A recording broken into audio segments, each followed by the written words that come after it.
Hello everybody. So I think we still have 30 minutes remain, and we will start from the 1:35. And so please keep your mobile phone silent and have a seat here. Thank you very much.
I work in university. I'm a researcher. I teach the subject smart hospital. You guys have been here. Well, good afternoon. It is lovely to see all of you here. Welcome to an exciting panel on shaping the future of smart hospitals. My name is Dan Freeman, and I am pleased to be your host for this session. I'm the Chief Standards Development Officer and Chief AI Officer at Health Level 7 International. You all are in for an exceptional treat. We have a terrific lineup of distinguished speakers who are going to provide some thought-provoking sessions on pioneering AI-driven healthcare transformation, speaking about their experiences and advice about how we can embrace this transformative technology to address the needs of our ever-changing societal needs. You'll hear about advanced cutting-edge technologies and approaches from AI governance, frameworks, to semantic interoperability, and about how these organizations are successfully implementing them at scale to improve the health of citizens. We are going to start with a presentation and have a little bit of time for questions, hopefully after that, and then each other panelist will come and we'll then close with a round of questions and discussion at the very end. It is my great honor to introduce our first speaker, Yiming Peng, who's going to speak about from national health insurance data to health data governance, the digital transformation of Taiwan's NHI. Please join me in welcoming Deputy Director General of the National Health Insurance Administration, Ministry of Health and Welfare, Taiwan. Thank you very much. The floor is yours.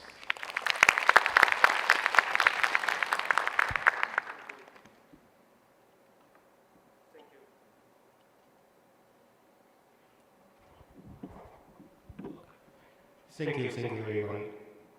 Good afternoon, and now I want to share you how we to do digital transformation and by data governance. I'm Yiming Peng, service in National Health Insurance. Today's major topic is about smart hospital, but in Taiwan, I think National Health Insurance is a very powerful driving force to push our hospital and the health provider to do digitalization. So today, I will going to show you the overview of our national health insurance, no matter data or policy or information system. And then I will show you how we to do data governance currently and the policy and the purpose for all data, for all digital transformation. First one is to do privacy protection, and the second we are going to do interoperability, and then we are going to show you how we to do transparency, and then I want to have a very simply conclusion and show you the future of what we are going to do. And first one is the overview of about our national health insurance. Do you know this year we are going to celebrate for 30 years old.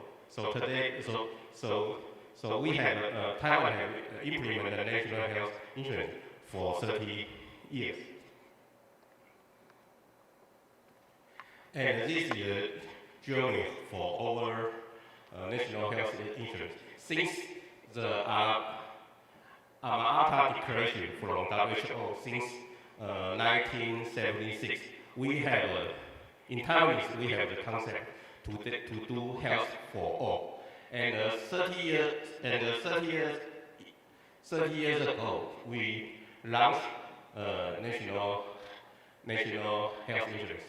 But before that, we have a very long planning period.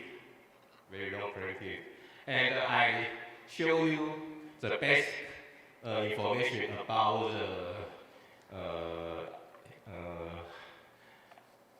the IT technology. Currently, we are the GPT and AI state, and we have big data. But since 1999, we know Web 2.0 and Web 2.3. And in our initial plan stage, that is the year of IBM, Augmented World. So our major operating system, the thinking process is a mainframe framework. Yeah. So and then we transfer to client server structure, and then we should meet the challenge of AI and big data. So we have a three stages to separate our leveraging. The first stage, I say it is the EDI stage, and that stage we think the electric data international exchange is the most important policy. So at our initial stage, we design a system. We have a very powerful clearing system, and we define the structural data, and we require all health providers use our data format to upload their current data to our administration. And then we introduce smart card. We have the virtual private network, and we integrate our data to do feedback and sharing. We sharing the patient data came from different health providers to the provider that when the patient visit the physician. So this system we call PharmaCloud, and we feedback personal health data to personal, and then we call it My Health Bank. So we use the policy, feedback and sharing. We built My Health Bank and from PharmaCloud to MediCloud. And then we take more data, include not only the structural data, but medical image. So we expand our database, and then we are going to do telemedicine, and we are going to do electronic prescription. Then we are going to face in the challenge of AI and more information service. So there are three stages. I give the classification. And this is our national health insurance card. At the initiation stage, we use a paper coupon. Then we use the smart card just like this. And currently, we also have maybe you can change the digital to virtual. Currently, we also use the virtual national health insurance card.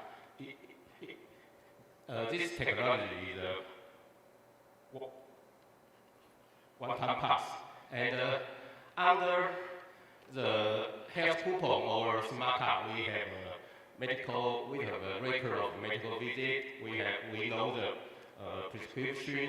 We know the note of catastrophic disease, for example, cancer or some rare disease, or ESRD patient, etc. And we also have the note of organ donation. So there are many data and information under the smart card. In Taiwan, each person has the smart card, and include the foreign worker. They serve in Taiwan, so foreign laborers, they have the legalized character, and then they can have the national health insurance card. So our data warehouse system came from daily operation. And the major daily operation is the payment system and the credit system. And we also have the revenue system, and we also have a smart card system to do the data upload and download. And then we collect all the data came from different services. We build a data platform called data warehouse. And we use this data warehouse to share our data, to do research, to feedback to people, and feedback to different health providers. So this is the basic framework. We use this database to the data. The major resources come from claim and come from the national health insurance card, and we build the platform. And we use the platform to share the data to different health providers. We call it MediCloud, and we feed personal data to personal, so we call it My Health Bank. And My Health Bank is a kind of app. So we also use the technology of SDK to share the information to third party app. So this is our basic structure. And under the MediCloud, this is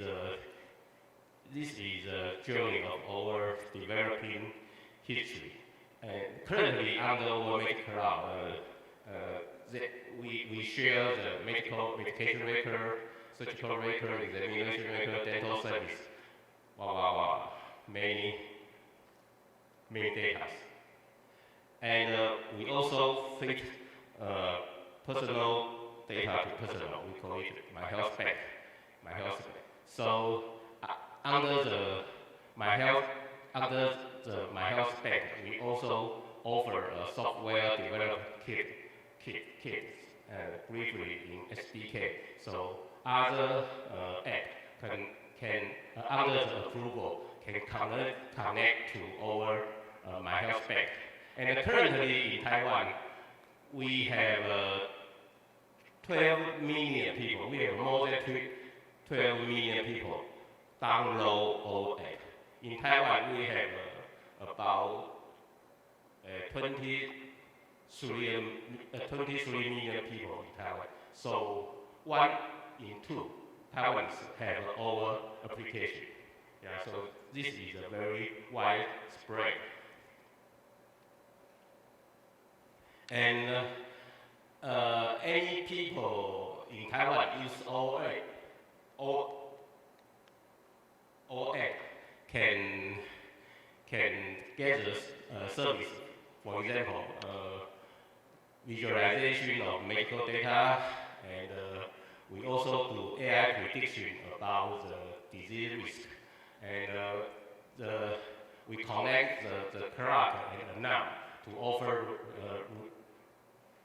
reminder function, and we offer the different medical record. And we also let our big data to support academic research. So in Taiwan, we have 2 major data service centers.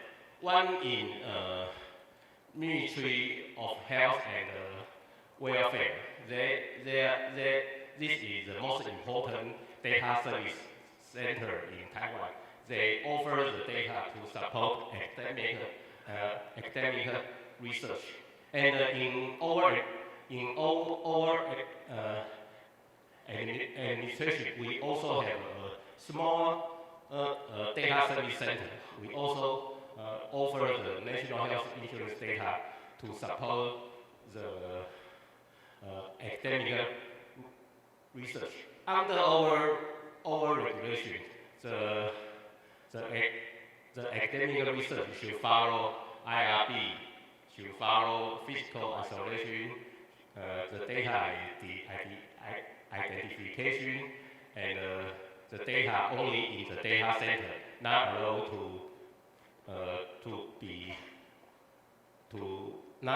to other place to be used. And all the data minimization follow the principle of data minimization. So this is one of our major achievements. Since 2001 to 2023, there are more than 9,000 SCI papers published in the world. The data resources come from our database. So this is a very great achievement. But something could always be but. So currently, I want to show you how we improve our data governance and how we do our data transformation. First one is about the privacy protection. Because our data warehouse is so powerful, so we induce our civic group to issue the constitutional code about our legalization. So since 2012, our human rights group officially opposed the secondary use of our big data. So they accuse us to our constitutional code. And then in 2022, we failed. Because the constitutional code have the judge. They say we lack of an independent supervisor mechanism. In brief, just like EU, we lack of privacy protector officer. So this is the first issue. And the second issue is under the National Health Insurance Law, we don't let our data can be secondary use. So we need some legal delegation to let our people or let our academic group can use our data. So we should modify our national health insurance law, and we also let off the opt-out mechanism. So we should remodel our national health insurance law. And then, so this is the ruling of the constitutional code. So the data, so the policy, we use our data to do academic research, does not violate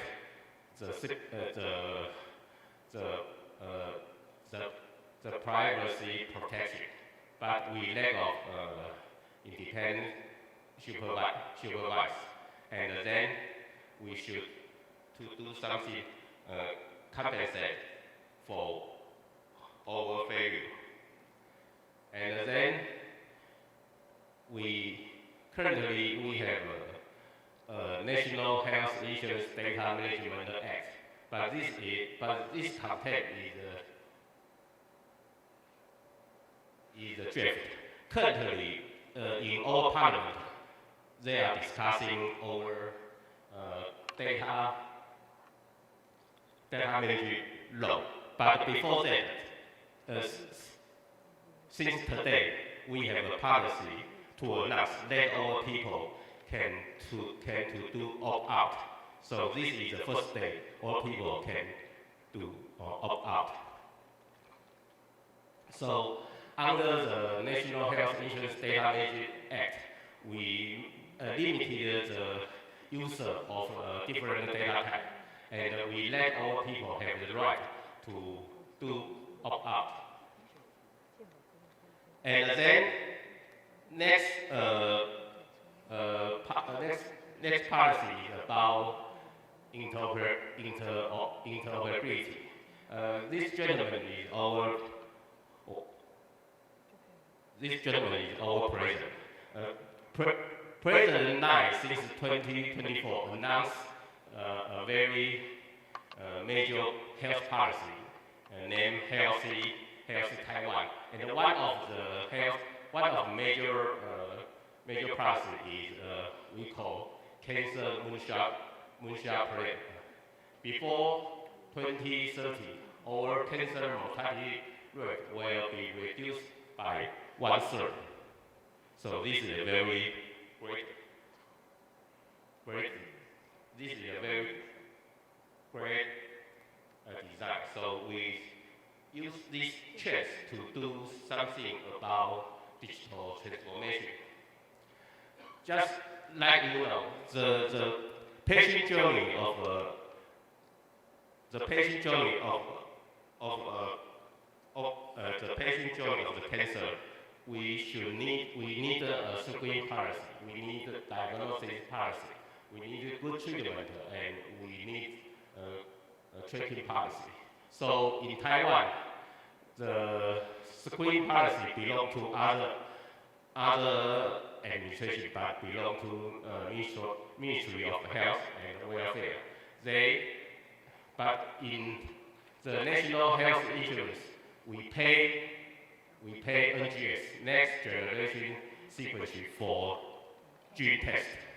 And in Taiwan, under the National Health Insurance, the patient, in case got the disease of cancer, they can get a registration. We call it a catastrophic disease. So cancer or ESRD or rare disease, all of them belong to what we call catastrophic disease. If the patient has a catastrophic disease, when he visits the hospital, he can waive from copayment. So this is a very powerful incentive to service our patient. And in Taiwan, we also have a very important system, just like in United States, you have a pre-authorization. So in Taiwan, if a cancer patient should use a very expensive or very high-tech medication, they should get the authorization first. So we call this system, we call it just like pre-review or pre-authorization. So we have a catastrophe system and we have a pre-authorization system. All of the system should get the data or information from health provider. So we want to use these two major mechanisms to do digital digital transformation. And then in Taiwan, we also have a cancer registry. And in Taiwan, we also should follow the treatment efficacy or outcome for all cancer patients. All of them need medical record. So we use this mechanism and combine the file and the M code to do all policy for data standardization and data interoperability. And then we introduce M code to cooperate with file. Okay, so this is the major structure of M code, and we let it have the file data exchange template. And then we follow the structure of the file. We should define the data standard. So first priority, we should use what we call Taiwan terminology. And then if there is if the data is not exist in Taiwan terminology, we should introduce international standard. For example, IGD-10cm, LOIC, and SNOW, and SNOWMED CT. And under our policy, we introduce LOIC, SNOWMED CT, and ICD-10 to Taiwan terminology. So we should cooperate with the international standard to let it be localized, transferred to Taiwan standard.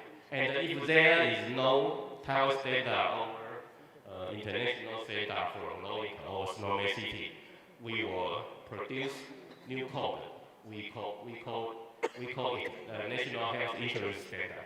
So we have the process by three stages: Taiwan terminology, and then LOIC and SNOWMED, and then NHI standard. And under the policy of cancer drug pre-authorization, we should have 105 fields and different 8 major categories. And then each hospital can extract their data and follow all data standard and to claim the data to all administration. And each hospital only use the technology about ETL. Then we can collect all the information from different hospitals, and then we build our real-world data, the database of cancer patient real-world data. And this is about how we adopt file and how we to do cancer patient digital transformation. And then we have also a very important policy for us. We call it e-prescription. And we have built the platform. Okay. We have done it, and this is the data container, and now this is a very important part for us. Each hospital can follow our guidelines to produce file format prescription, and then each pharmacy also, when they get the prescription, they should upload the dispensing record.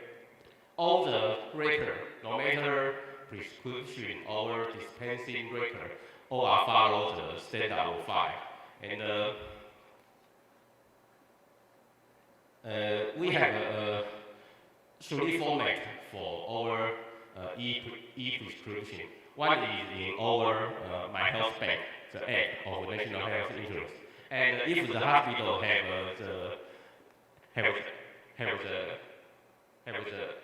hospital app, they also can use the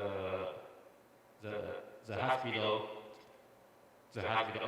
And if the patient is young kid or maybe they are hard to use the mobile phone, they also can use the paper format, but the paper format can contain our standard QR code. So under the policy, the e-prescription contains the digital signature, and it also supports telemedicine, and also correspond to ESG. In Taiwan, per day, we need 1 million sheets of paper to support the prescription. So if all Taiwanese can use our e-prescription, we can save so much. We can save 73 tons of 101. The height. This is our standard QR code, and this is instruction pattern. All that is in Chinese. Now, our mission, our major vision is to build a very powerful platform and can support our patient and can support our health provider, no matter hospital or clinic.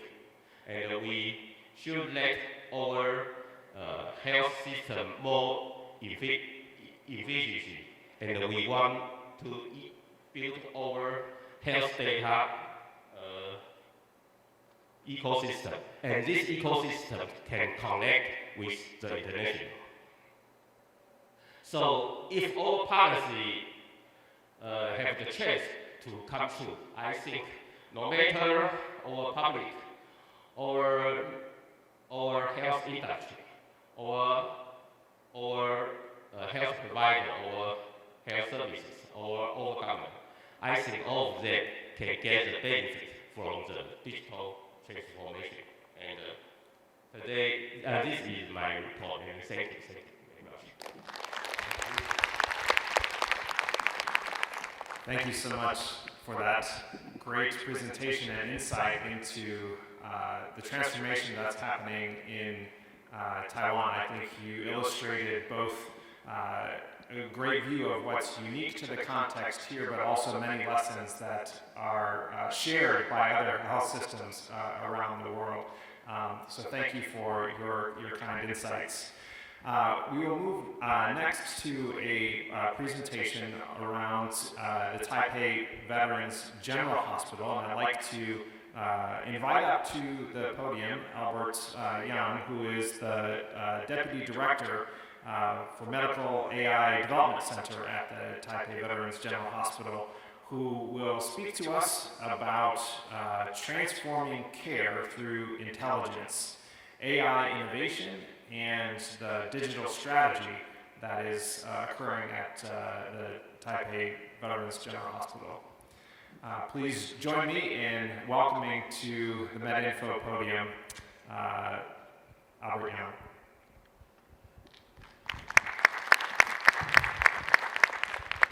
Thank you very much for the introduction. So today I would like to share with you the Taipei Veterans General Hospital, our smart medical series model. I will share my time with Professor Chen, so I will spend roughly 10 minutes for the first part.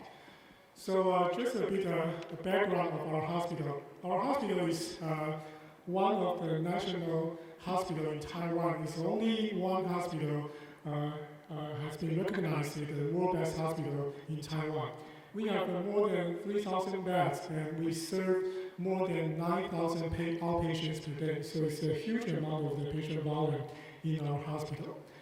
In addition to a nice building, actually we have a very clear roadmap to the digital transformation. So including we have infrastructures and also to allow me to build a different kind of smart healthcare solutions.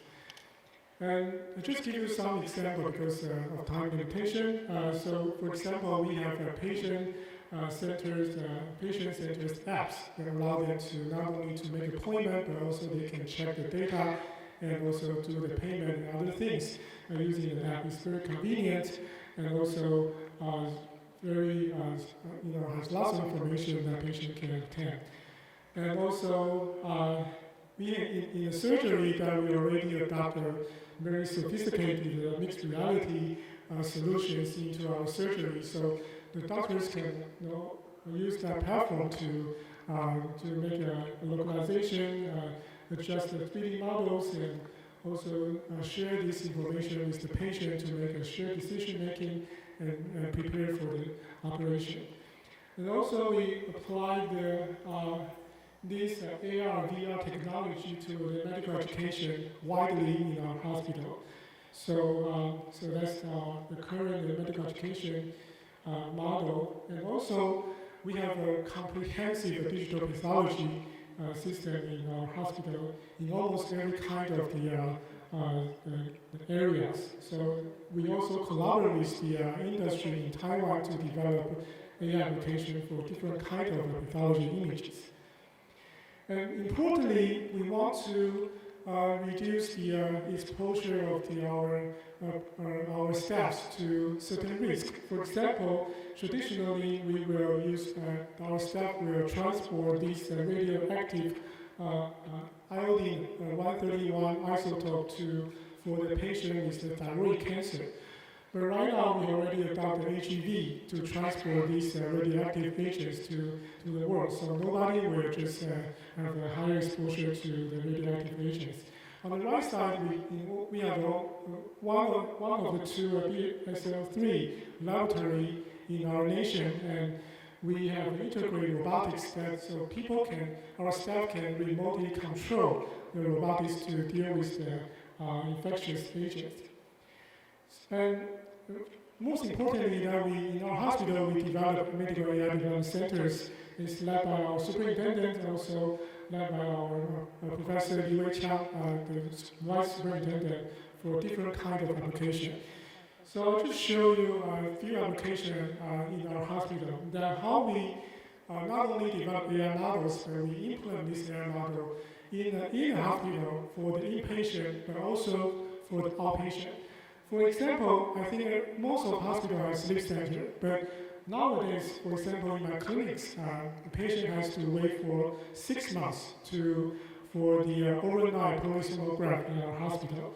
So now we have a new solution because we use the data in our hospital to develop an app that has been published in Apple Store, can use entirely the sound to analyze the sleep apneas during the night. So we can analyze the snoring and also to detect if there's a hypopnea or sleep apnea and give a very accurate diagnosis for the patient. So this can be, it doesn't require any wearable devices, just the iPhone. Then you can put on the bedside, then you can make an evaluation for sleep apnea. So that is for the point of care at home, but also replace the overnight polysomnograph. The other case is that we collaborate with other hospitals in Taiwan. We develop a sepsis model, early warning systems, purely based on the vital signs. So traditionally, the sepsis prediction model relies on electronic health record data, including laboratory tests and also other behavioral and other evaluations. But with the vital signs, we are able to have a sepsis prediction 6 hours before the onset. And it can be non-invasive, so it doesn't require any blood test.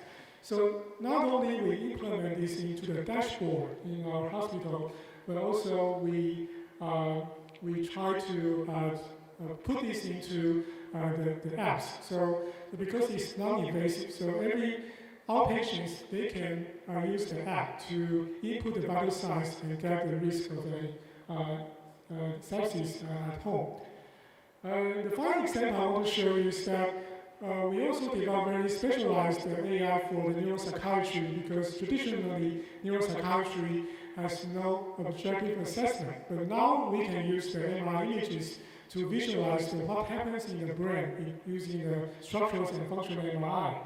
And so now you can see that we can visualize the brain pathologies, and also we are able to predict the decline in coding functions in patients with Alzheimer's disease, and also we can evaluate the severity of the migraine patient.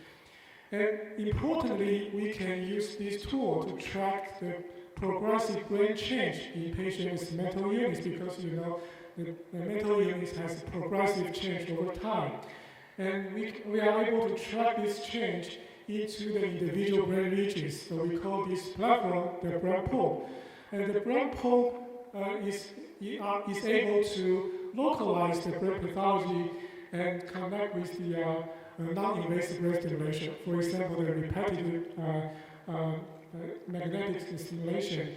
So you can see that traditionally we do not use imaging to guide the RTMS treatment, but now we use the images to give the quantitative results, and also using images to guide the treatment on the scalp.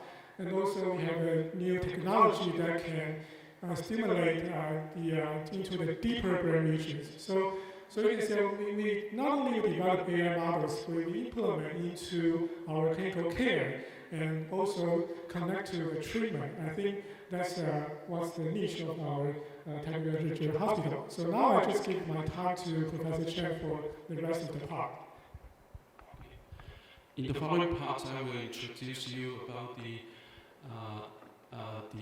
some details about our Medical AI Development Center. And our Medical AI Development Center is the core driver of our smart healthcare. And it's led by our superintendent, Dr. Chen, and also 3 deputy directors who oversees the AI implementation in our hospital, and also AI development process, validation procedures, and also nowadays we want to look into the impact, real clinical impacts of these AI tools. And we rigorously adhere to the 9 transparency and principles of AI and implementations, and we created a dedicated web page to let all the participants involved in the AI implementations to adhere to the 9 key transparency principles of AI care use. And they can explore some principles by using our new development of using the large language model and RAG technology for them to query or access the information on the 9 9 key transparency principles. And this is the 9 AI principles, starting from the clearly stating the details of the AI input and purpose, and also their development process, whether they are fair or they are adhere to the ethical principles, and also the performance of these AI tools. And we will follow the ongoing performance of these AI products. And so they reinforce the life cycle management by monitoring their performance across time, and we will see if their performance fall below the standards. We will temporarily suspend and accidentally correct and revalidate their performance. to ensure that all the AI implemented in our hospitals is accurate enough. And now we also build up the AI Impact Research Centers in Taiwan, and we are among the 4 AI Impact Research Centers. And these centers is also affiliated with our AI Development Centers, and we invite many different fields experts into these AI Impact Centers, including clinical trialists, and also epidemiologists, and also economists, and data scientists, IT specialists, to build up the platforms for us to conduct the real-world clinical trials, to evaluate the impact of AI tools. And we also coordinate this center with many different hospitals in Taiwan, across Taiwan, and with that we can conduct a multi-center clinical trial more efficiently to evaluate the AI impact. And these 10 branches of hospital are close collaborated with our hospitals to conduct multi-center trials. And we follow the standardized process to evaluate the AI impact from the evaluation of the feasibility of the AI tools, and also to design the clinical trial, and also we will design the process of evaluating the impacts and also economic value, and we will apply the IRB approval across our hospital more efficiently, and then we will using the standardized process like the Smart on File review form to standardize all AI implemented across different hospitals. And for example, this is the first case of our AI Impact Research Centers. We evaluate the true impacts of the AI tools for low-dose CT screening, and we designed a randomized control trial to compare with AI-aided approach and compare versus without AI use conventional standardized care, and we try to evaluate their true impacts, such as the cancer mortality, cancer screening rate, etc.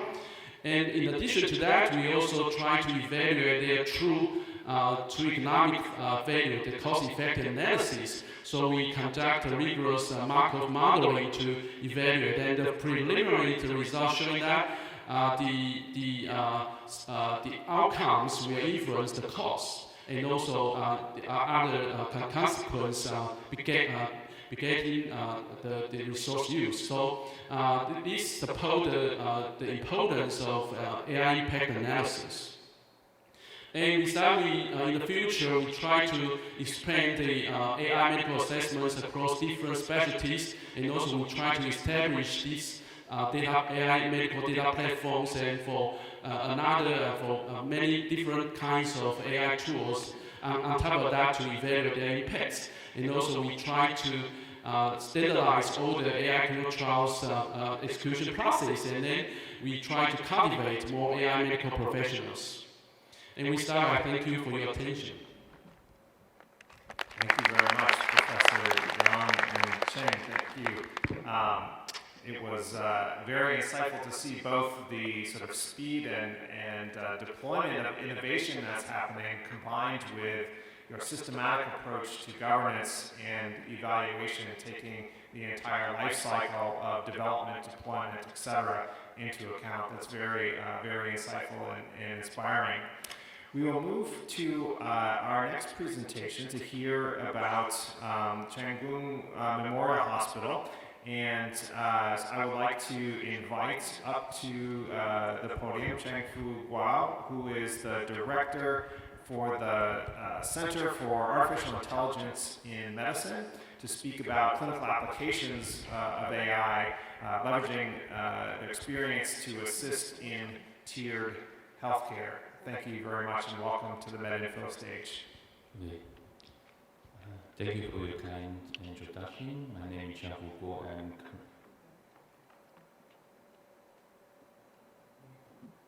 I'm currently the AI Center Director in Changgung Memorial Hospital. Today I would like to introduce the experience of Changgung in using AI, and also we try to assist the tiered healthcare system, and we try to help our basic clinics. And we know that in modern healthcare, aging being overload, and we need to have a demand for personal medicine, and so that and all these kind of factors cause clinician burnout and workforce shortage. So we need to have a tiered healthcare system to reduce the burden of medical centers such as Changchun Memorial Hospital. And so we must have a tiered healthcare system to efficiently use the medical resource and to improve patient flow. So using AI, we can do a lot of things, including accelerate disease screening, and we can streamline referrals, and we can strengthen primary care capabilities, and to reduce the medical center burden to care for these patients. So it is quite important to understand the patient distribution across the healthcare tiers to reduce provider burnout. And in Changchun Memorial Hospital, we have dual-track AI strategy. And for the first one, we do the AI solution development from scratch. And so we establish our own high-performance computation center and to build up a team, an expert team to do AI modeling, and from data curation to AI modeling, and to do clinical trial, to do a lot of real deployment. So the second track, we do AI solution deployment, and we also do regulatory registration and integrate everything into the clinical workflow and trying to do commercialization. And this is an iterative cycle. And we from the clinical need inform development, and then deploy solution can generate new data and insight, and to generate new applications. And so this is the whole picture of Changchun Memorial Hospital to do AI and to integrate the AI into the clinical process. And we can see the right side, and we want to do the AI solution development. So we curate the entire EMR system into a single and raw database. And this is not just for medical structured data, and we also include all the raw materials such as radiology or from genetics and from the clinical notes or patient communication data. So we put everything into a single source. In this way, we can do efficient data curation, cleaning, and modeling. And because we know the data set is so large, we got billions of the data points and hundreds of millions of radiology images. This is very, very big data, so we need to have a big computation power. Right now, we use the NVIDIA Blackwell computation cluster to do our computation, and certainly we also follow the government's instruction to establish the AI governance committee. And in this way, we do clinical trial, clinical validation to ensure the validity of these AI solutions. So, and we put these AI solutions onto our AI influence system, including the pathology, PACS, EMR, and genetics. And all this infrastructure has been established in the Changchun Memorial Hospital. And the Changchun Memorial Hospital is a system with 12 hospitals across the island. So we have a very good position to link to the clinics and to help them to use these AI models. So there are several applications. We know that right now the medical image generate lots of information, and that's why currently the radiology they tend to burn out because they have so many images to read. And there are a lot of inter-observer variability, and we need to have short turnaround time. And this is not only in the medical center, in the clinic, in the primary care. This is also the case. So we established, for example, in Chang'e mammogram, we got 1,500 to 2,000 scans per day. This is a big volume, and only 3 to 5% of the patient have real abnormality in the mammogram. So we can see the volume and of this and the burden to radiology to identify only 3% of abnormalities. So we establish the AI model to help them to do to identify abnormal patient and to exclude normal patient, so they can prioritize to high risk patients. So we do have a lot of different clinical applications out there, from CT scan, from plain film, from ophthalmology images, and we have a lot of different use cases, such as for chest X-ray, we have systematic diagnostic assistance for radiology. In addition, we can also do genetic screening for density fractures in the shield lung, heart failure. There are so many different so many different indications out there. So we put out our AI model. And also we integrate not only for imaging diagnostic, we also integrate the system into the clinical workflow, so to reduce the time to treatment. For example, for skin stroke, we use the system to reduce the time to needle, so to save the patient from severe adverse consequences.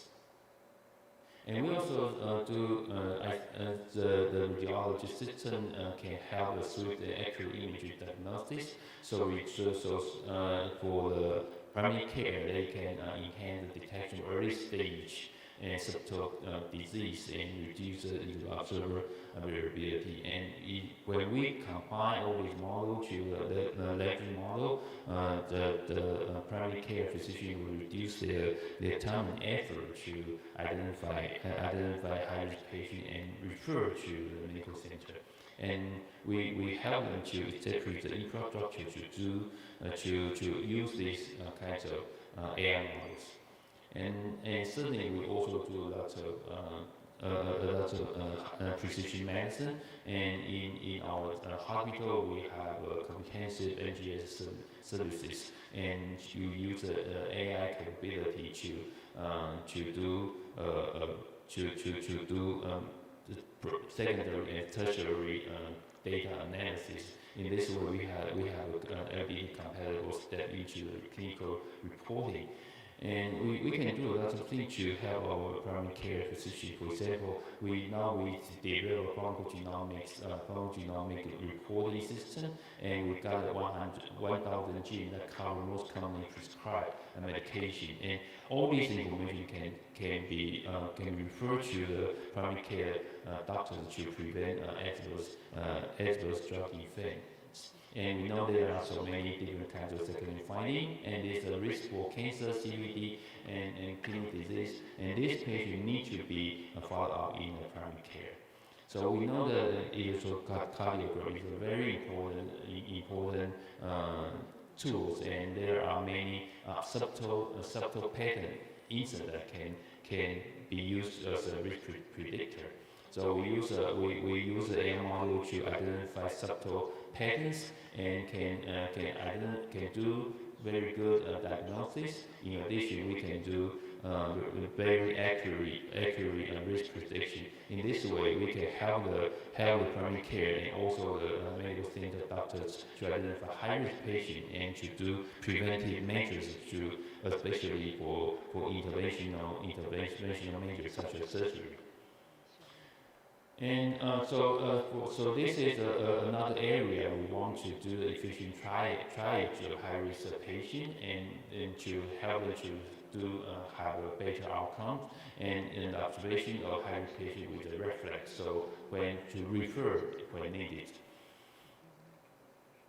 In the next stage, we use the medical object model to support primary care, and we know the information challenge is very high in primary care, so we need to, sometimes they need to have the immediate expert level information and consultation. So we use the large language model combined with the messaging system to help them to reduce their burden and to solve their unanswered question. In this way, to reduce unnecessary referrals and support robust primary care decision making. So we do a lot of different models, and like such a nursing consultation system. All this information is reviewed and also validated by experts in Changchun Memorial Hospital. In this way, we can provide the most accurate and real-time consultation to the first-line physicians. And so we not only assist the primary care physician, but also other specialties such as nursing, pharmacy, administration. And we think that conversational AI transform clinical documentation, and we know there are so many different documents out there, not only for NHI, but also we need to provide comprehensive clinical notes. And in this way, we can do many documentation. We can also use the AI model with voice capability to do the input and to use the AI model to reduce the burden of the medical documentation.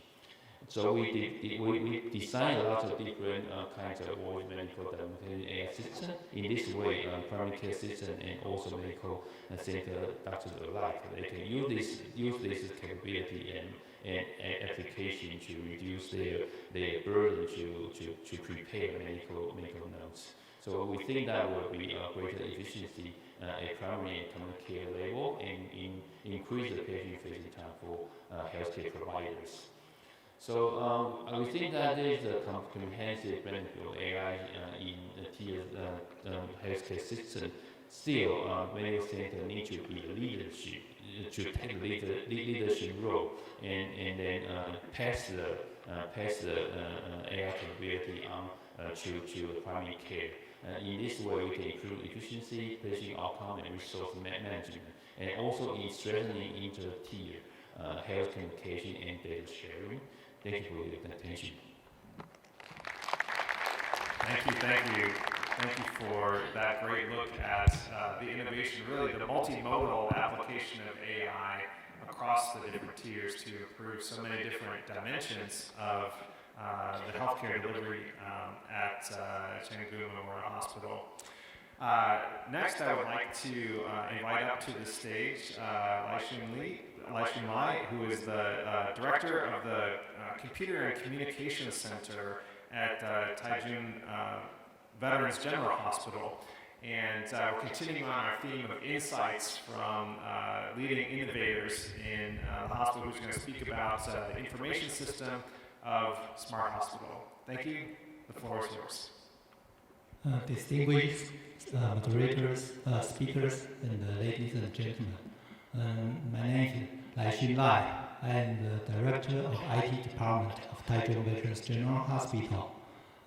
Today I am very honored to be here to share some achievements of my hospital to all of you.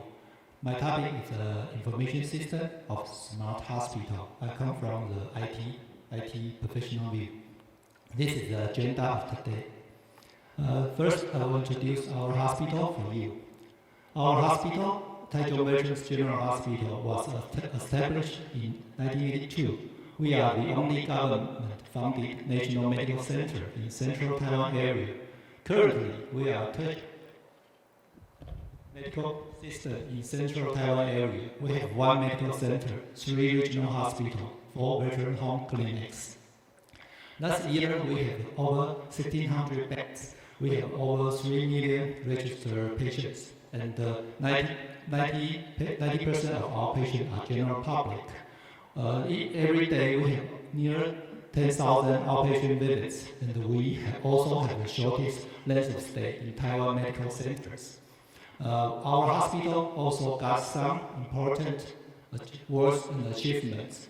First, in the international recognition, by the survey of Newsweek, we are the only hospital in Taiwan listed in top 100 world's best smart hospitals in 2025, and we are top one hospital for 3 years. By the recognition of HIMSS, in 2023, our hospital information systems are certified by HIMSS ENREN Stage 6 and 7. In 2024, we also got the second highest global rating of the Digital Health Indicator score. This year, we are one of the 4 hospitals worldwide to get the HIMSS Davis Award. In this year's Computex, NVIDIA Jensen Huang also said Taichung Veterans General Hospital is a partner of NVIDIA. In the national recognition, Taichung Veterans General Hospital was Taiwan's first hospital to achieve 3 times of Smart Hospital Award. Now I will introduce our hospital information system for you. Our hospital information system consists of 5 major parts. The first is patient engagement. Second is the healthcare team collaboration part. The third is hospital administration. The fourth is the teaching and the research part. In the center, and the most important one is data integration and the analysis part. We built our data warehouse. From data warehouse, we built dashboard systems, and we supply data for OMOP, TriNetX, and other research data sets. We also have many first innovation of information system in Taiwan. 20 years ago, we built mobile nursing card with web-based nursing information system fully implemented in our hospital and other innovations. For paperless hospital, we are the first hospital legally implemented ENR since 2009.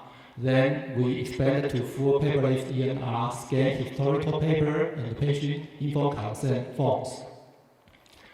In the fieldless hospital, we are the first fully fieldless hospital in Taiwan since 2000, and we expanded to pathology slide and the video and the VNA image, and the patient provided our hospital image. For the structural medical record, we built a structural admission discharge progress and the nursing record 20 years ago. Expanded to structural examination reports, structural outpatient SOAP, and the structural outpatient patient report outcome. For the standardization of medical record, we joined the FHIR Connexon since 2020. And we are the first hospital proposed FHIR format and the first hospital exchanged FHIR with National Health Insurance Agency. We also provide smart patient app for our patients. By using this app, the patient can check his personal health data and including his family, and we provide trend analysis to patient to manage his health status. And the patient also uses this patient app to do self-report outcome, so he can take picture and upload to our hospital. We also deploy our hospital information system to 12 veteran hospitals around Taiwan. We deploy 8 hospitals within 8 months, which made the fastest record in Taiwan hospitals history. Now we are one of the largest hospital information systems in Taiwan. For next, I will talk about smart hospital. Because I'm an IT director, in my view, AI is the most important one of smart hospital, but not all. All smart hospital also cover many fields. First, I will introduce the e-paper system to you. With e-paper system, the data can auto-updated, and it can save time and labor and ensure 100% to make perfect closed loop. Best and important, it is eco-friendly. I want to show you some examples. We combine e-paper with the Unidos cartridge. So this card, all information can update within 3 minutes in the pharmacy department. So we can save up to 60 minutes each day for each pharmacist. So this makes our pharmacists very happy. We also combine the e-paper with drip infusion label. Before the nurse make the drip infusion label, he just put the e-paper card to the card reader and update it. It also saves up to 60 minutes each day for each nurse. And we also built the Taiwan's first and the best smart operation room management system. When the operation is in progress, we provide the operation room progress dashboard. In this dashboard, we can check the remaining time, predicted finish time, and the most important one, which operation is over time. In case of 150% over expected surgical time, the OR will initiate a warning process to ensure patient safety. By using this dashboard, we increase over 3,800 operation hours each year, which equals we create one new operation room, but without any cost. We also built Taiwan's largest telehealth care center. We use 5G technology in every field and connecting over 25 locations. By these efforts, Discovery have a special report of our hospital, including the remote consultation and the remote time vital sign monitoring in ambulance car. We also have Taiwan's largest full automatic laboratory system. In this video, you can see every tube is automatically transferred and delivered to the machine, to the laboratory machine. By using this laboratory system, we can ensure emergency medical lab results will generate within 60 minutes, and we reduce laboratory test professionals 25%, but we are not fire them. We train them for other laboratory tests. In the AI and the large language model, we have several AI models certified by Taiwan's FDA as a software of the medical device. The first is AI for early detection of osteoporosis. The second one is AI for acute kidney injury prediction. The third is collaboration with Taipei Veterans General Hospital, which is AI prediction of mortality with pulmonary hypertension based on ECG. We also adopt LLM, large language model, to generate weekly summary, admission summary, discharge summary, nursing notes, and other documents. In the AR/VR, we have AR/VR for medical professionals and the patient and the surgeon. We have VR for hemodialysis simulation training course, which is cooperated with FACEN's medical center, medical care, and we have five patents. And we also have VR for reducing anxiety during nuclear medicine examination for patients. This year we have a great achievement on robotic, which is nursing robotic. We cooperate with NVIDIA and Foxconn, use NVIDIA Omniverse and Cosmos. First, we simulate the robotic in the digital world, and then we bring the robotic to the real world. And you can see on this first floor, on our exhibition place, you can see this robotic. Jensen Huang, in this year's NVIDIA GTC, also recognized this nursing robot. He said it's an amazing innovation. For patient safety, we have smart matches to detect every bed of patient's status.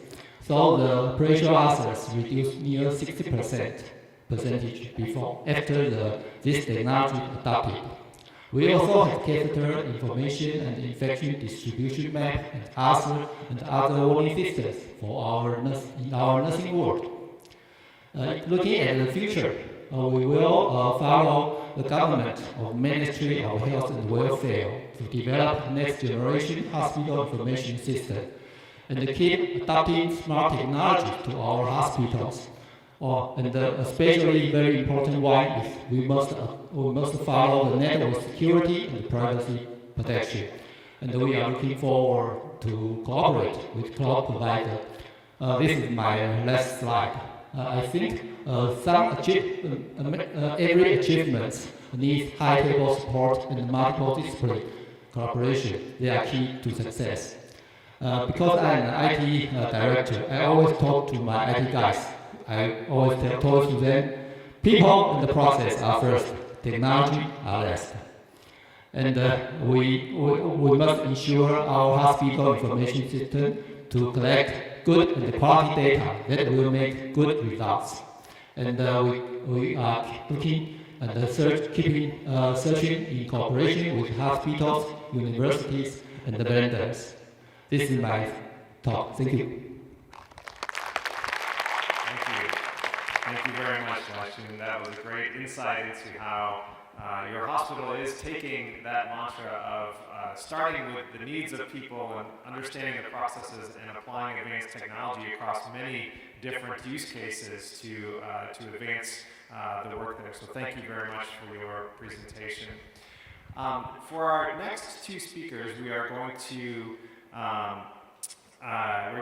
step to a level outside of a particular institution and speak more broadly about the kinds of digital transformation that are occurring in our health system. And I'm very pleased to welcome to the podium Dr. Stan Huff, clinical professor at the University of Utah Department of Biomedical Informatics, who is going to share with us some thoughts about semantic interoperability as the foundation for smart hospital intelligence. Please join me in welcoming Dr. Huff to the podium.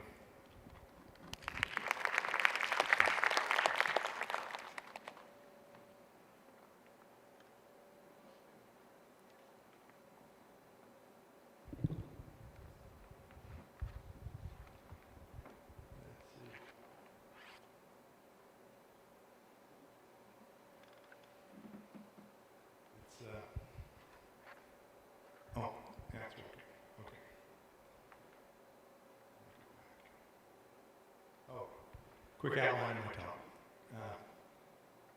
We won't spend much time here. Yeah. First part is, I really love being in Taiwan. Great hiking. We saw the capybaras down south.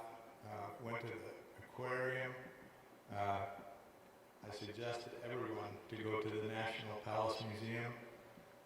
Fantastic things there, those two, and then also watch out for the typhoons. We went south and ran into a little weather, but it was beautiful, and we rode the high-speed train, which was fantastic. And then, of course, food. Loved the hospitality and the gracious nature of everyone. So I'm going to jump in, and I'm going to talk kind of about the future and about infrastructure as opposed to reporting great outcomes. I'm thinking about future things and suggestions about how we can do things better in the future.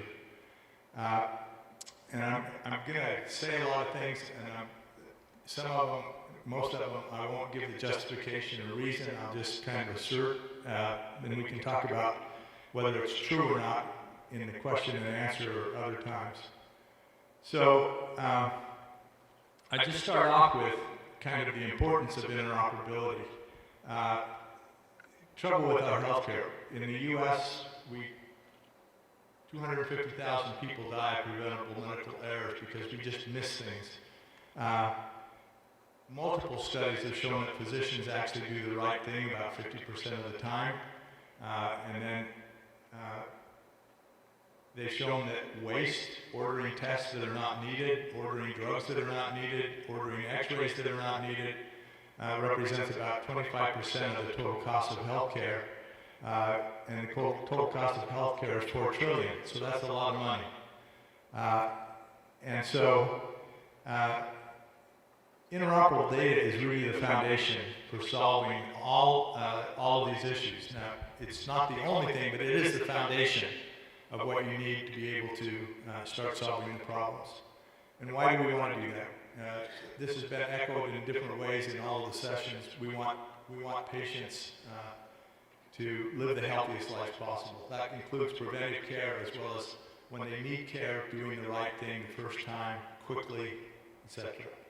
And so we want to improve the quality of care, decrease the cost of care, the efficiency of care, be a learning health system, make providers happier and reduce the provider burden, and make people, customers, patients like me, happier as well. So when we talk about semantic interoperability, this is a definition that goes beyond some of the definitions. My definition really includes creating things, an infrastructure that allows people to create useful applications and share them anywhere. It's really the paradigm of Android and the Apple App Store, that you can go there, you can look at the apps, you can see its star rating, you can download it, and you can use it immediately. And there's some things, there's more to it than that for what we're doing. But right now, it typically takes 18 months for people to evaluate, get legal agreements in place, do the mapping of their local codes to the standard codes, etc. And that's just unacceptable in terms of how fast we want to move. So we want to do something much faster. So this is one of my main points, which is that interoperability isn't actually just one capability. It's an architecture. It's a way of doing things. And I'll start up here and try and go through this quickly. But it starts by creating standard models that are coupled to semantic terminologies like SNOMED and MOIC and others. That information is then used, those models are used to standardize data that's coming in from the real world. This could be from electronic health record systems, it could be devices, it could be ambient AI, but we want to bring that in and we want to create then a standard representation of that data that we can then use downstream for a lot of purposes.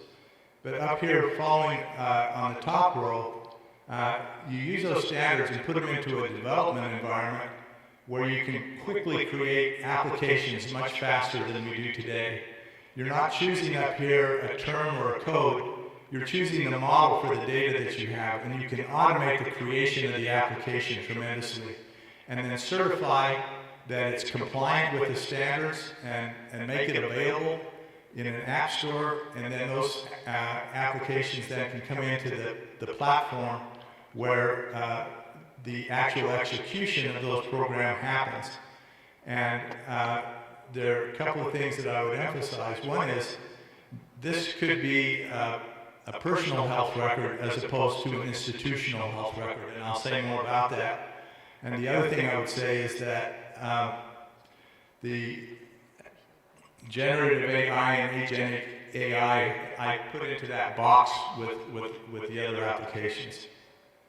So this is going to talk a little more about their typical configuration, and I'm sure this isn't universal around the world, but it's the way it looks in the US these days.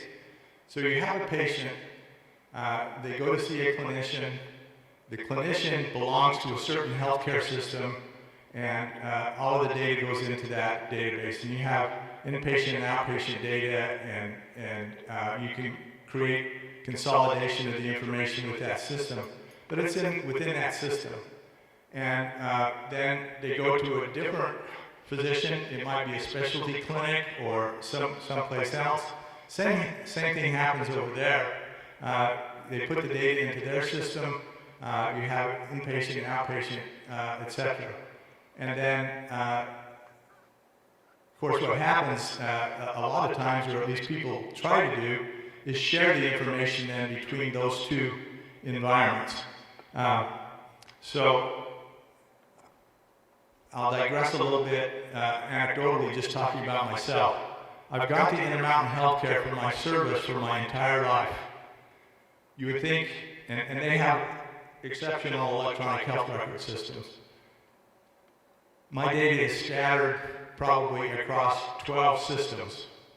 The kind of, I show inpatient and outpatient. There's a medication system, there's a lab system. We counted up, and the redundancy in this system, there were 140 copies of each patient's demographic information because we're exchanging the data across systems. But it has other bad sort of things happening. So the data is scattered across the system, but it means when you do this exchange, you're actually copying data from one system to the other. That's really bad. And one of the reasons that it's bad is if you make a mistake in this system, this data, they could be exchanging with 20 different systems that want to know this information. Somebody makes a mistake in my patient record, puts in data that's inaccurate, or they put data in my record that belongs to a different patient, there's no way to correct that data downstream. So this is a bad architecture. It facilitates the business of the hospital, but it's not in the best interest of the patient. So the better architecture is one that looks like this. Patient sees a physician. They, if they need to, keep the data in their own system, but they instantly copy that data to a personal health record, or a digital twin, or a health vault, or lots of different names for that data repository. They see another physician. They do the same thing, putting the data in their own system if they have to, but they put the data also into there. So all of my data now resides in that database, and not only that, I can provide the patient the ability to add their own data there, and all of my care now, all of my care is provided here. They don't provide care out of their limited record that exists in their own institution. They provide care for the patient that's holistic for all of the information that is needed to provide that. So there's no duplication of data, there's personal control of the record, and it's a much better architecture. But it's hard because it doesn't have a good business model for the organizations, so that's a challenge. And what the unifying aspect of this is that you use HL7 Fire APIs, because what you're doing is you're focusing on accessing data rather than exchanging data. So the focus is to use Fire's standardized APIs to get data, but don't copy it from system to system. That just causes trouble. So, but that open interoperable ecosystem that I talked about requires a lot more capabilities than just large language models and generative AI. So some things that come from my experience is you need these other things that make AI aware of events in the real world. Some of these are being addressed by things like CDS hooks and pub and subscribe or pub sub capabilities. In help, we call it data drive, because what you need is when new data comes into the system, you need to trigger logic and you need to trigger out examination of the patient. And then another thing that's really important is time drive. Whoops.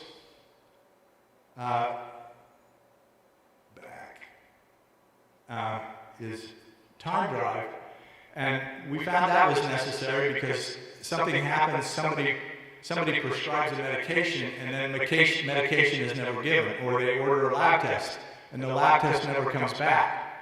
And so you want to set a timer and say, if I don't see that, I'm going to escalate, I'm going to find out what happened, and so you need that. And then another capability is very interesting. This is more in the context of neural networks and Bayesian networks and other kinds of AI besides large language models. But what you can do is you're working towards a diagnosis, and it says, oh, I really need to know whether the patient had any abdominal pain, or I need to know whether they're vomiting, or whether they had a fever. And so the algorithm can actually ask a person or an agent to provide that information, and you get a much better ability then to make a prediction that's accurate and correct for the patient. Now, I'm going to go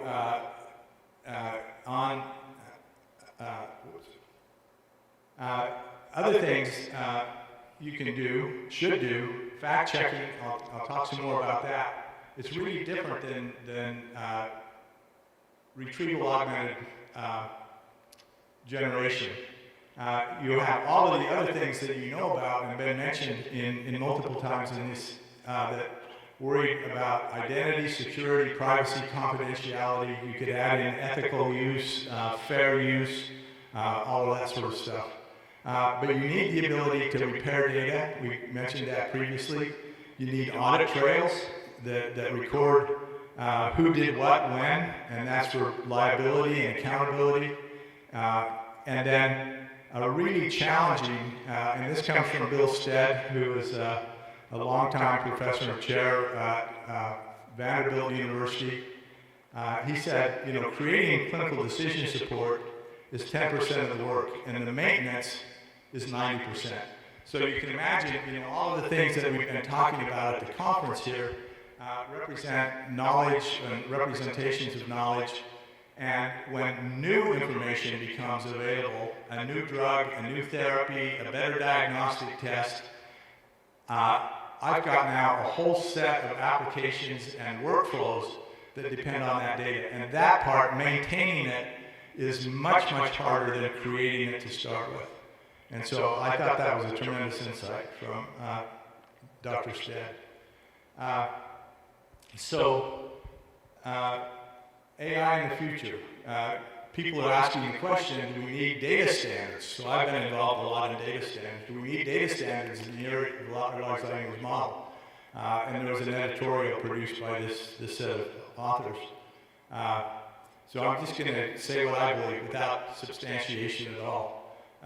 In the long run, I underscore in the long run, computers will be able to do everything humans do, and they'll do it faster and cheaper and more accurately. That's my belief. Data exchange standards, I think will eventually become extinct. And in the same article that the editorial was directed at, there was an application developed called FireGPT, where they used large language model to translate local data into the Fire format, and there are other strategies. And so I think, in the long run, those data exchange standards will become obsolete. But what I want to emphasize is that the standard terminologies, units of measure, standards for knowledge representation, we're going to need those forever. And I know I'm close to my time here, so why do we need them? There are a whole set of things that we can't do without words and terminology and language. We need to support stateful execution of protocols.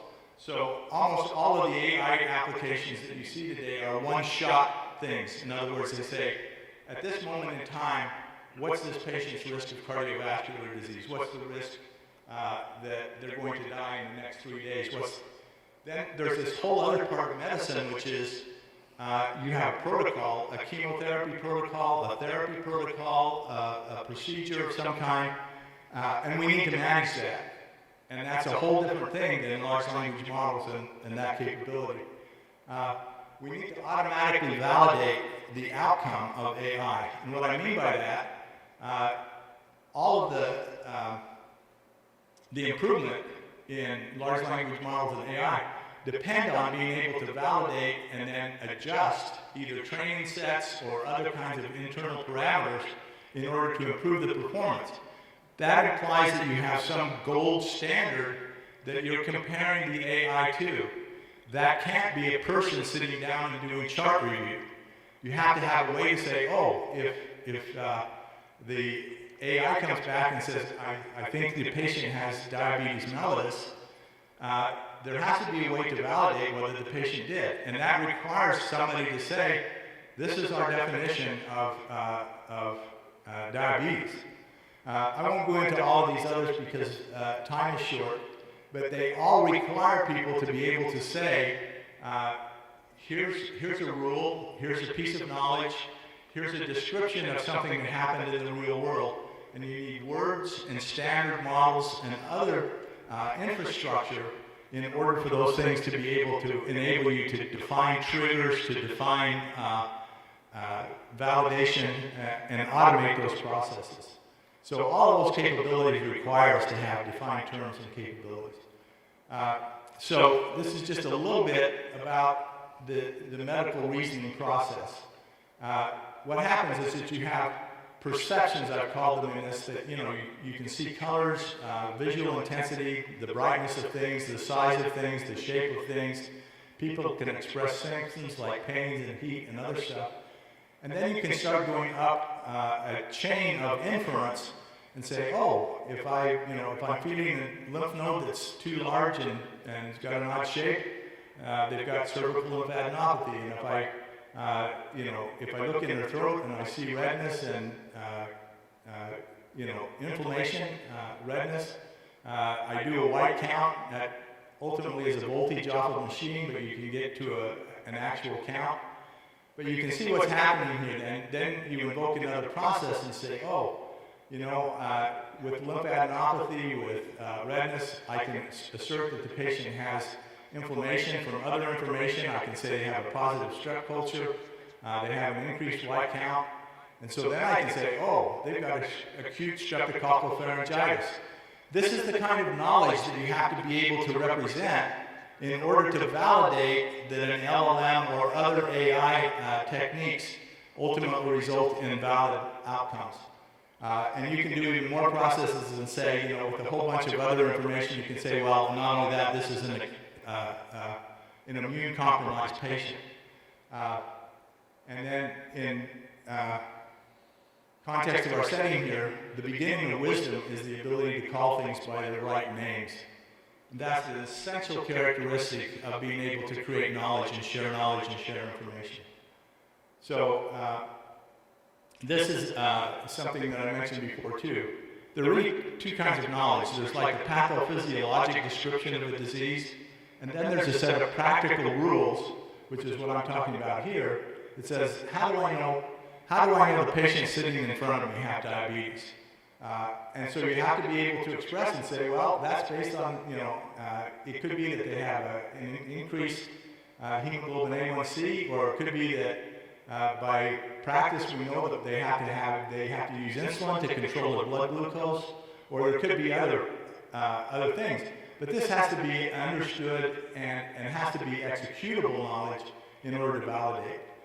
Both kinds of knowledge are essential.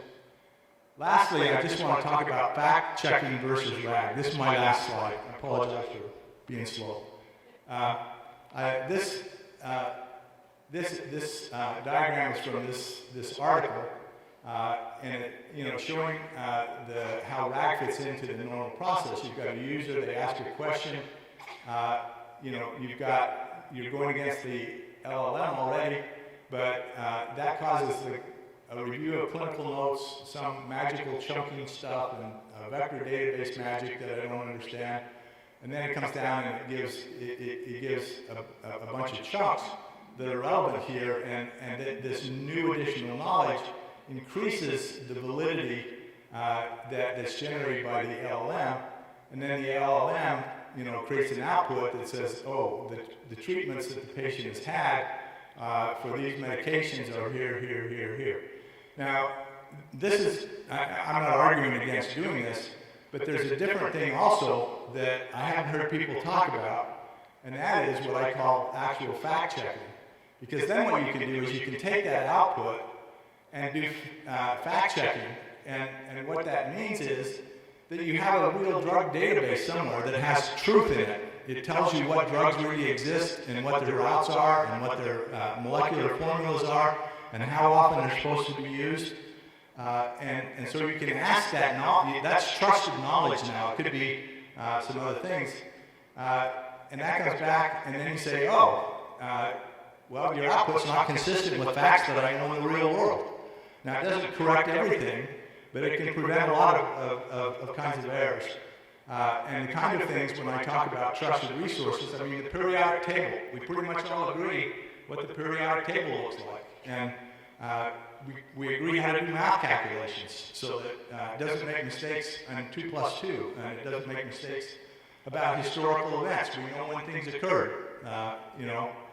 chemical structures, loin coats, snowman coats, all of those kind of, publication references. I mean, the reference is either a real reference or it's not.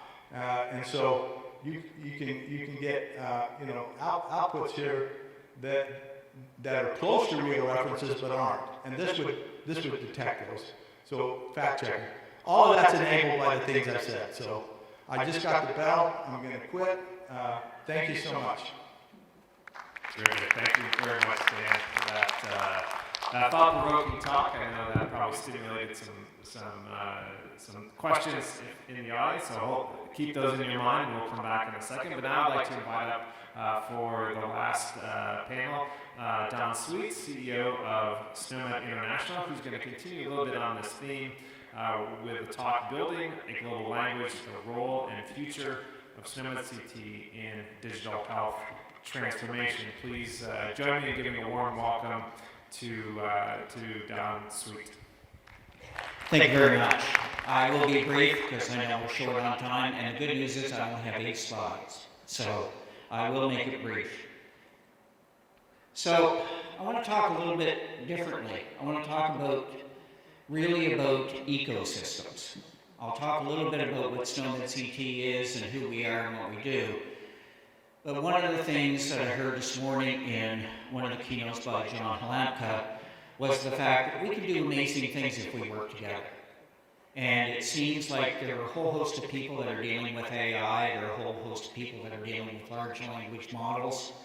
And so wouldn't it be nice if we could crowdsource things to make things more efficient, understand what happens and what's wrong in other areas, and then we go from there.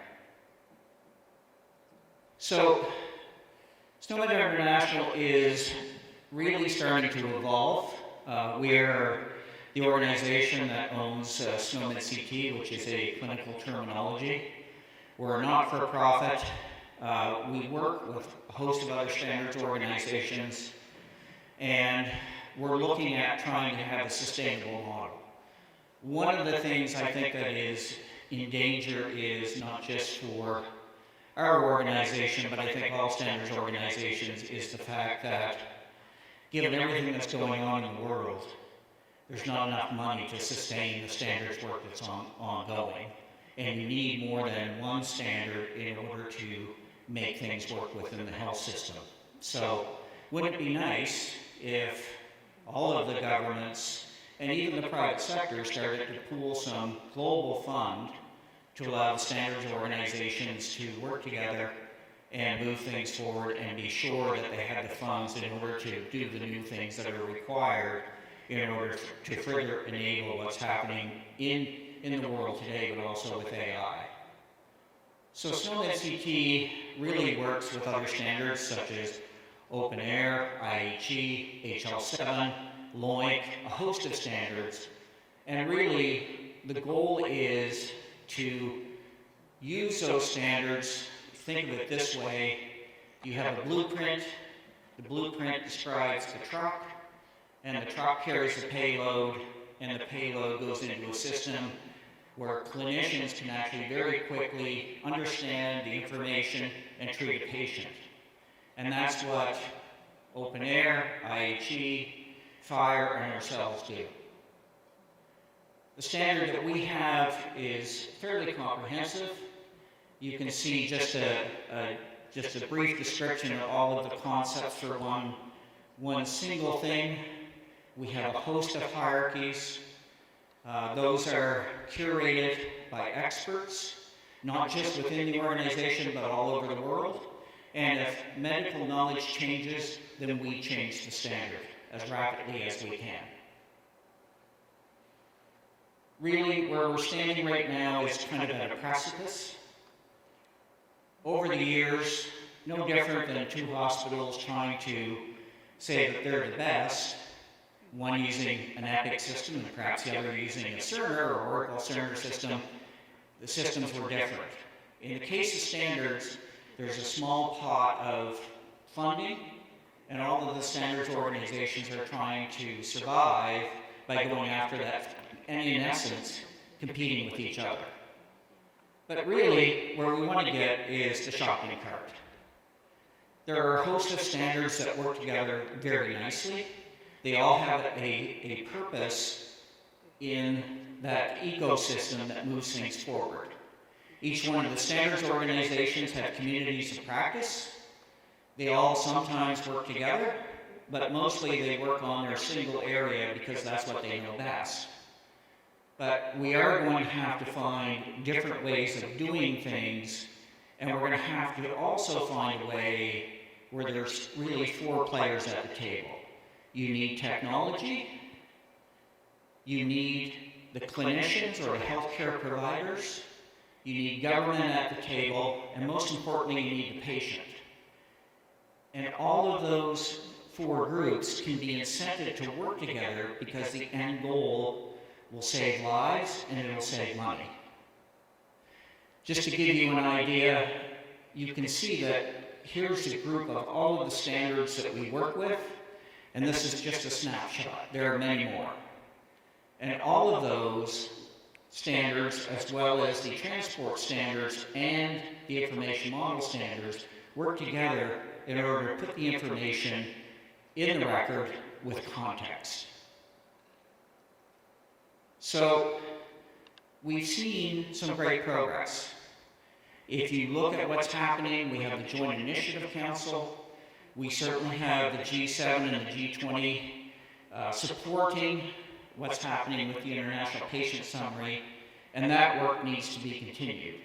The International Patient Summary is really just the thin edge of the wedge. It's one use case, but there are many, many more that could be worked on if government supported that. Here's just a snapshot, and really the goal is to make your health record no different than your bank record. I can go anywhere in the world, put my bank card in, type in my username and PIN, and I can see exactly how much money I have or don't have. You should be able to, as a patient, be able to access your record anywhere in the world, or have a health system fetch a summary of that record so that they can provide real-time care if you're in distress, unconscious, or even something simple, like you're going to Europe for 2 weeks and you forgot your meds, but it might be life-threatening. So the International Patient Summary is a great starting point, but it is only that. And we need to push to have that add other use cases so that people can use the same thing that was done for this in order to develop other use cases. Really, the other area is the European Health Data Space. This is great. You've got dozens of countries working together, agreeing on a set of standards, and agreeing the formats, the messages, and other standards that need to be used in order to provide one patient record that can move between the countries. It would be nice if it was global, but it is a great start.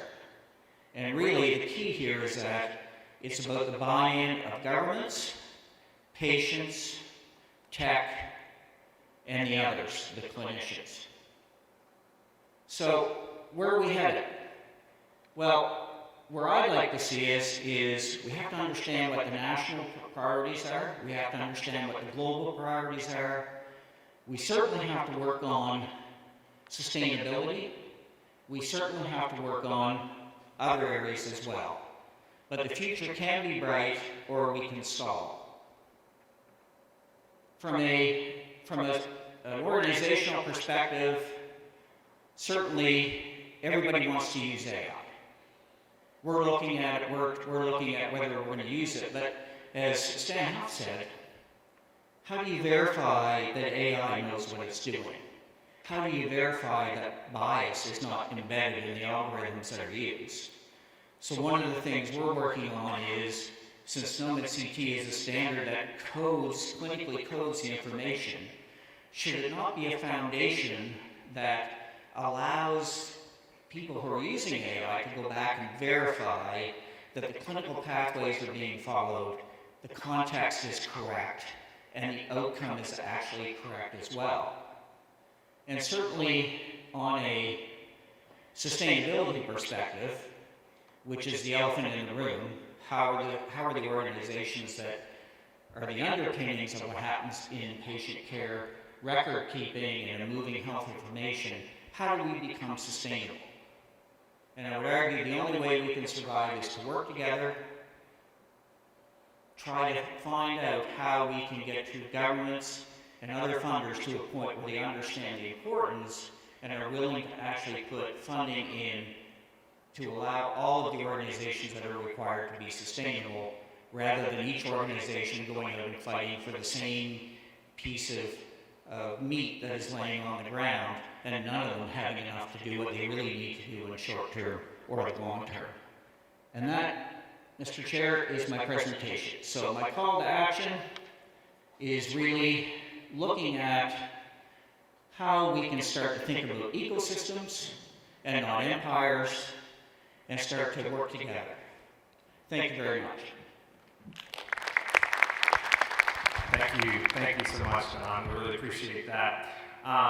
So we have about 7 minutes left in this session. We're going to do a little bit of a change up from the plan, but I'll ask our host to bring out a table, and we're going to call back up to the stage here, Dr. Huff and Don, and have a little bit of a panel discussion focused just on this sort of last portion. But, so I want all of you to be prepping your questions here in a moment, but I'll start by reflecting a little bit on, some of the thoughts going through my head as I heard the fantastic presentations from the hospital systems here in Taiwan, and thinking about the national system as outlined in our first session. And that was the pace and the speed of innovation that's occurring is really, really tremendous. And as those innovations are coming to market and being deployed faster, there's a need for collaboration at lots of different levels. And so I know, Don, you were speaking, a lot about the need for collaboration on a global level, but also thinking about the sort of layers of collaboration that are necessary, jurisdictionally based and others. And I thought, to kind of open the panel discussion while the audience members have time to think of their questions, I'd love for some comments on maybe some next steps about how do we get that sort of layered level of collaboration going, reflecting on the great innovations we've heard about here at NetInfo. Well, I think there's a couple of ways to do it. We see some great examples. I was talking to some of my colleagues from Australia who are actually doing great work with Spark and what's happening there. And it's about getting people in the room, different stakeholders in the room, and getting them to buy in on the mission forward, and actually working together so that they talk, the clinicians talk to governments, governments talk to the vendors there's patient advocates in the room. So everybody actually has an understanding what everyone's issues are, and more importantly, they're trying to work together to find out what the solutions are. Now, some may say, well, you can't have private sector because they're all about money. But I think private sector comes to the table because they want a marketing advantage. They want to reduce their overall costs, and they want to win new business. So maybe they don't win new business in one country, but because of what's happening in one country, they can export their learnings into another country and then move things forward. So that's a classic example. The second one, which is a very short one, is the International Patient Summary wouldn't have happened if all 4 of those stakeholder groups were involved and pushed governments to move forward with it. And that's probably one of the biggest successes we've had over the last 20 years. Stan, I'll invite you to make any thoughts or comments on this idea of collaboration. And please, if you have a question, please make your way to the microphone that's in the aisles there. My comment really is a different kind of collaboration. So going back, there are times when Loington Snowmed were sort of competitive or not, other things, and the Snowmed folks came forward to talk to Loington and said, is there stuff we can do together? Because I mean, at that level, it can be competitive or it can be very useful and collaborative. In other words, SNOMED could have said, well, we've got resources, we'll go out and we'll figure out how to recreate the content that's already in LOINC. But that's not what happened. They came and said, is there a way that we can take the work that you've done, transform it so it can be even more useful by being included in SNOMED and being able to reason about the LOINC content based on the relationships and knowledge that's in SNOMED. And so that's been a tremendous collaboration. I have to compliment Don for that. It's been wonderful. They're wonderful people to work with, but that's another level where the standards organizations themselves work together rather than, you know, HL7 competing with somebody else and with CDISC or LOINC competing with SNOMED or all of us competing against Hugo or whatever, you know. I guess the other thing, this is just me whining now, but you look at the things that are happening, and these standards are the foundation of knowledge and learning, and what you're creating from that are things that improve the quality of care.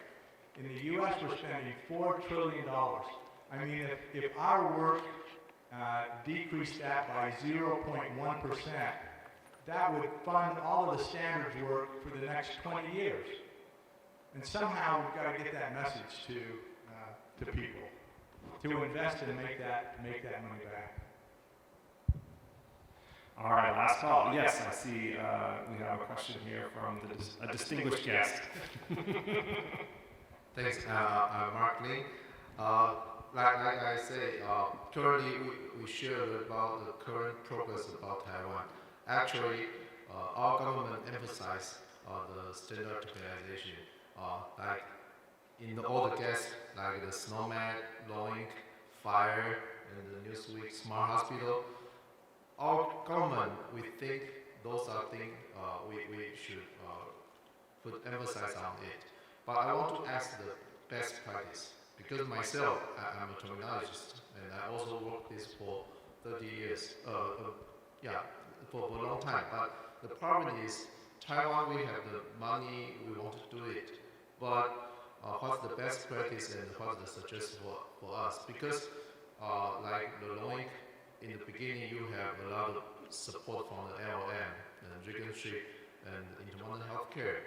And in Taiwan, currently, for example, we don't have a standard committee to run all of the thing. Yeah, and government, it is true that we do have a huge money right now, but for the long-term plan, and I just talked to Don, you mentioned, actually, I'm so surprised that actually the SNOMED International, they only have the 15 people as a core and running international affair thing. So I really want to ask about the best practice for our government, some suggestions about for the long run how we management and make profit and having a core of people for running all the things. So I really want to ask about the guests. Actually, our government already reserved a funding for the next 5 years to run all of you, and we will use this as a KPI. So probably you can, I want to collect some opinion and comment for us, then we can advise our government how to use this thing and to have the best practice for Taiwan. Thank you. I don't know if it's a good answer. This is just what came to my mind. I don't know if my brain's working very good, but one thing is, I don't think you have to always think about the investment being one where you have to pay somebody else. And what I mean by that is that you can provide work in kind. And so, you know, it might be that you become reviewers of Chinese content in SNOMED and LOINC. The other thing is, it actually takes, you know, it slows you down if the concepts you need aren't there. But if you'll take the time to request things that are missing, you're going to help everybody else in the world because you ask for things that were needed. Because we're all people. Kind of the raw material we're working with is pretty much the same around the world. And so, you can think about that. I think I'm not smart about organizations, but you obviously need experts that are going to figure out how to implement the standards in the best way. And I would encourage you to ask people too, because you'll find out that most of the people are very willing, for money or not for money, to help you do it the best way when you're looking at very specific circumstances for an implementation. So that's just some thoughts. Yeah, I would agree with Stan. I think we talk about ecosystems. The more people that are engaged in understanding what the government is trying to do from a health perspective, if there's an understanding of what the government wants, if government understands where tech is coming from, and it has nothing to do with money, it's about improving the system, improving the efficiency and cost of tech. If clinicians can spend 20% less time trying to document or trying to figure things out or pick up a phone and call another clinician because they can't understand the primary care physician's handwriting, if some of those things come into play, the amount of money spent in order to enable that ecosystem to come together will not matter at all. The savings to the system or the reallocation of reductions in cost to the system will more than pay. And I agree with Stan, for the most part, standards organizations are really built on communities of practice, and they are devout, and they are passionate, and they're willing to help. And I would argue that most countries that use the standards, such as HL7, SNOMED, and the other standards, they're willing to help as well. So it's a matter of asking for help and also educating and building an ecosystem within a country so those things can be enabled. It shouldn't be just government's responsibility, it's a responsibility of those four groups that I talked about in my presentation. If you have them engaged, then I don't think there's anything that's going to cause an issue with slowing things down. Thank you. All right, thank you very much. So with that, we are at the time for this session. Please join me in thanking all of our speakers here this afternoon.